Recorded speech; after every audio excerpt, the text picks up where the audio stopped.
योगी जी, बहुत सारे लोग उत्तर प्रदेश में खौफ में जी रहे हैं। कुछ यूपी छोड़ के चले गए, कुछ ऊपर चले गए।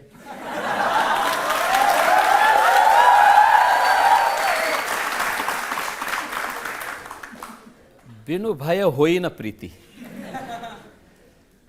जो लोग पहले उत्तर प्रदेश वासियों के लिए भय के प्रतीक बने थे, तो हमारा संकल्प था ही शुरू से। भगवान राम ने जो बात कही थी, निस्सरहीन करो मही भुज उठाए प्रण कीन, तो हम तो राम भक्त हैं, तो यही तो हम भी करेंगे। जो ये निस्सर पापी हैं, जो गरीबों को, व्यापारियों को, बेटियों को, सामान्य नागरिकों को, राह चलते हुए नागरिकों की सुरक्षा के लिए खतरे बने हुए हैं, इनके लिए हमें एक ऐसा एटमॉस्फेयर तैयार करना ही होगा। कर दिया। लोग कहते हैं नो बेल नो जेल, सीधा प्रभु से मेल। देखिए, दोनों चीजें एक साथ चलनी चाहिए। मैंने कहा ना कि मैं राम भक्त हूं, तो अयोध्या में रामलला विराजमान हों, तो ऐसे लोगों की राम नाम सत्य है की यात्रा भी तो निकलनी चाहिए। और वही काम यूपी में हुआ है।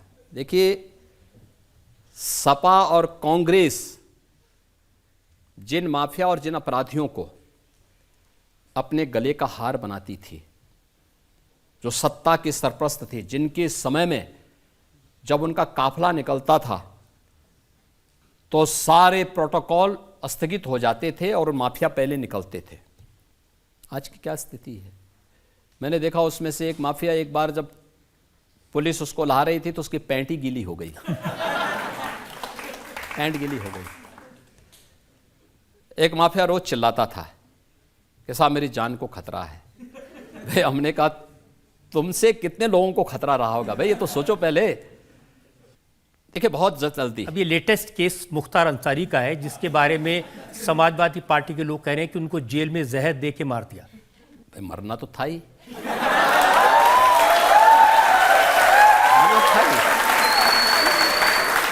आप मुझे बताओ,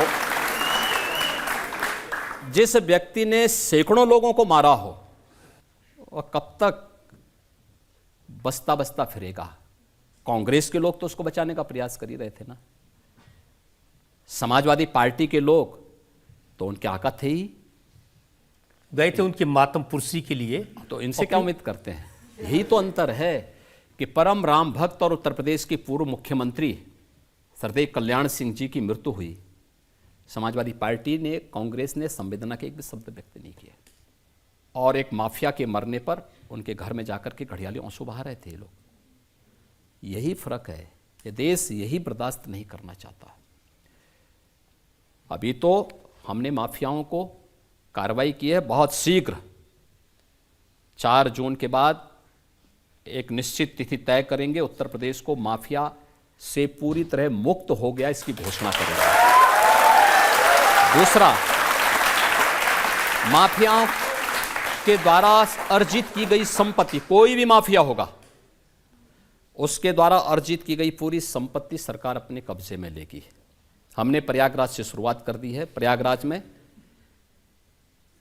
माफिया अतीक अहमद की एक संपत्ति को, जिसने अवैध रूप से कब्जा की थी, हमने वापस ली, और हमारा जो नया यंत्र है जिससे कांग्रेस और सपा बहुत भयभीत है, उस बुलडोजर से सफाई करवाई। सफाई करवाने के बाद गरीबों के आवास बनाए हैं, और हमने ये भी तय किया है, पूरी कार्ययोजना हमारी बन चुकी है, ये माफिया के द्वारा अवैध रूप से अर्जित की गई पूरी संपत्ति पर गरीबों के लिए, महिला संरक्षण गृह के लिए, दिव्यांगजनों के लिए, निराश्रित बच्चों के लिए, और अन्य समाज के जो भी तबके हो सकते हैं उन सब के लिए, और हॉस्पिटल बनाएंगे, अच्छे स्कूल बनाएंगे, अच्छे संस्थान खड़े करेंगे। लेकिन माफिया यूपी के अंदर मिट्टी में मिल चुका है, और आगे माफिया को पनपने नहीं देंगे, ये हमारा संकल्प है। और इनके द्वारा अर्जित की गई, पहले चरण में इनकी और दूसरे चरण में इनके गुर्गों की भी जितनी संपत्ति होगी। देखिए, एक समाजवादी पार्टी के उम्मीदवार हैं जियाउर रहमान, वो बर्क साहब के ग्रैंडसन हैं। उन्होंने कहा हमारे शाहबुद्दीन भाई साहब, अतीक अहमद भाई साहब और मुख्तार अंसारी भाई साहब को इन्होंने ऊपर भेज दिया और कहते हैं कि कसम आप लोगों को कि उनकी कुर्बानी ज़ाया नहीं जानी चाहिए। अब देखिए ऊपर गए हैं कि नीचे गए हैं ये मैं नहीं कह सकता,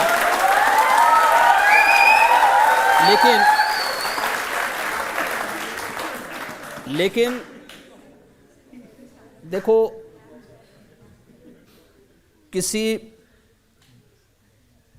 विषधर से उम्मीद करना कि वह शांति का उपदेश देगा तो ये बेवकूफ़ी होगी। इसका खानदानी उपदेश है, वो अपने खानदानी उपदेश को और अपने खानदानी विरासत को आगे बढ़ा रहे हैं, लेकिन इस बात संभल में भी हिसाब हो जाएगा। सबसे ज़्यादा शिकायत आज़म खान साहब करते हैं। आज़म खान कहते हैं कि उनकी यूनिवर्सिटीज़ पर, उनकी प्रॉपर्टीज़ पर बुलडोज़र चला दिया योगी जी ने, मौका भी नहीं दिया सामान हटाने का। देखिए ये उस महाभारत परिवार के ही काका श्री ये भी हैं। जब द्रौपदी का चीरहरण हो रहा था तो ये भी सब मौन बने हुए थे, बल्कि उसमें लिप्त थे दुर्योधन और दुशासन के साथ में। तो जैसी करनी वैसी भरनी, जैसा किया है वैसा उन्होंने, आज उसका परिणाम भी उनको भुगतना पड़ रहा है। आजम खां हो या ये जितने अन्य माफिया हों, इन्होंने उत्तर प्रदेश के विकास को बाधित किया है। और आज उत्तर प्रदेश के अंदर कानून का राज है। इस कानून के राज में सामान्य नागरिक, वह नौजवान हो, महिलाएं हो, किसान हो, व्यापारी हो, उद्यमी हो, इन सब को एक भयमुक्त वातावरण मिला है। ये भयमुक्त वातावरण उत्तर प्रदेश में निवेश भी किया है। उत्तर प्रदेश जैसे राज्य में 40 लाख करोड़ रुपए से अधिक के निवेश के प्रस्ताव आए। अभी चुनाव के ठीक पहले फरवरी में प्रधानमंत्री जी ने 10.5 लाख करोड़ रुपए के निवेश के प्रस्ताव को ग्राउंड ब्रेकिंग किया, शिलान्यास किया। 10.5 लाख करोड़ रुपए के निवेश के प्रस्ताव यूपी के लिए कल्पना थी, आज वो साकार हो रहा है। 10.5 लाख करोड़ का मतलब 35 लाख नौजवानों को सीधे सीधे नौकरी आज यूपी में हो रहा है, क्योंकि कानून व्यवस्था अच्छी है, एक निवेश का माहौल बना है, केंद्र और राज्य में एक समान विचारधारा की, एक समान पार्टी की सरकार है और विकास, गरीब कल्याण इनका संकल्प है। देश के प्रति इन सब की पूरी प्रतिबद्धता है, इसलिए सब कार्य हो पा रहे हैं। लेकिन आपके जो बुलडोजर है उसकी गूंज तो मैंने देखा कि कोलकाता तक सुनाई दी। वहाँ हाईकोर्ट के जज ने कोलकाता के मेयर से कहा कि अगर तुमसे नहीं होता है तो योगी जी से थोड़े दिन के बुलडोजर उधार ले लो। देखिए उत्तर प्रदेश का ये जो बुलडोजर है क्या न्याय नहीं करता।